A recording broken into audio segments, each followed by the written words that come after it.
हाय दोस्तों, welcome to my channel यूयावान। आज मैं आसामीज में ब्लॉग करूँगा। हाय বন্ধুসকল, মই আজি ফুৰিবলৈ যাই আছো। চাওকচোন মোৰ কাপোৰ কেনেকুৱা দেখাত লাগিছে। মই জাহাজত উঠিছো এতিয়া যাবলৈ। আপোনালোকে ভাবি আছে ক'ত যাই আছো?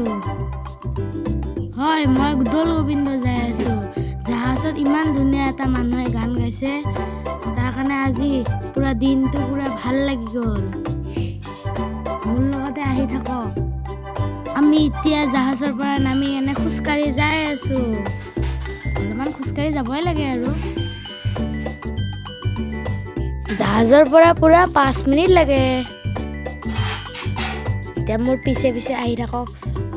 এতিয়া ইমান ধুনীয়া প্ৰকৃতি দেখিলেই কিবা মনটো আৰু অলপমান খোজ কঢ়াৰ পিছত আমি পাম দৌল গোবিন্দ মন্দিৰ। আপোনালোকে মোৰ লগত আহি কেনে চাই যাই থাকক।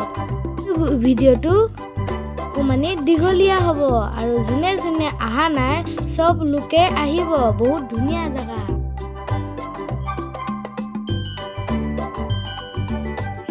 মই ফাৰ্ষ্ট অসমীয়া চেনেল বনাইছোঁ, তাৰ কাৰণে আপোনালোকে লাইক, কমেণ্ট, শ্বেয়াৰ আৰু ছাবস্ক্ৰাইব কৰিব। এতিয়া মই ফুল কিনিলোঁ আৰু আমি চাকি চব আমি ঘৰৰ পৰা লৈ আহিলোঁ। কিয় ইয়াতে বহুত দাম কয়। আমি এতিয়া মন্দিৰত সোমাম, ঠিক আছে? এতিয়া মোৰ লগত আহি থাকক।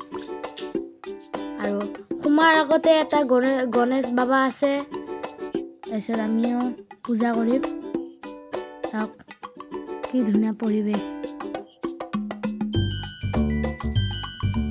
ইয়াতে চাওক ইমান বান্দৰ। গণেশ বাবাক মিঠাই দিয়াৰ আগতে সিহঁতৰ পেটতে গুচি গ'ল। এতিয়া আমি মন্দিৰৰ ভিতৰত চাকি দিব আহিছোঁ। আগতে সোমালে ইমান গৰম লাগিছিলে। এতিয়া আৰু ৰবিবাৰৰ দিনা আহিছোঁ, কোনো নাই মানুহ, তাৰ কাৰণে কমে মানুহ আহিছে। ভালে পাইছোঁ আহি কেনে। এতিয়া চাওক এনেই ঘূৰি আছোঁ আৰু মাহঁতে এতিয়া ভিতৰত সোমাই কেনে আৰু এটা তাতে যাব। পৰিৱেশটো ধুনীয়া, আহিলে কিবা মনটো ভাল লাগে আৰু। মাহঁতে এতিয়া ওপৰত উঠিব। এতিয়া আমি মেইন মন্দিৰত যাম। সেইটো চাওক। এতিয়া মই নম কৰিলোঁ আৰু ফুটা চুটা লগাল। আমি যাম আৰু তাৰপিছত এইটো অকণমান বহাৰ পিছত আৰু প্ৰসাদ ল'ব যাম আৰু প্ৰসাদো খাই আছোঁ। এতিয়া আমি বেলেগত যাম, উমানন্দ যাম। এতিয়া আমি গৈ আছোঁ। এতিয়া আমি বেলেগ এখন জাহাজত উঠিম, তাৰপিছত উমানন্দ যাম। আপোনালোকে আমাৰ লগতে থাকক, আপুনি চব গম পাব। আমি ঘাটলৈকে পাই গ'লোঁ। এতিয়া আমি শুক্লেশ্বৰ ঘাটলৈকে যাম আৰু তাতে বহুত দাম লৈছে। আমাৰ এজনৰে 40 টকা লৈছে। আৰু আমি তালৈকে আৰু ওপৰেদি যোৱা নাই আৰু তলেদিও যাব পাৰি। আপোনালোকেও যাব পাৰিলে। আমি অলৰেডি উমানন্দ মন্দিৰৰ ভিতৰত আহিছোঁ।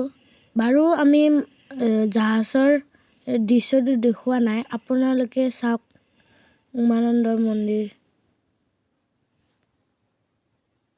ইমান ধুনীয়া উমানন্দ মন্দিৰ। আপোনালোকেতো জানেই ৱৰ্ল্ডৰ স্মলেষ্ট ৰিভাৰ আইচলেণ্ড হয়।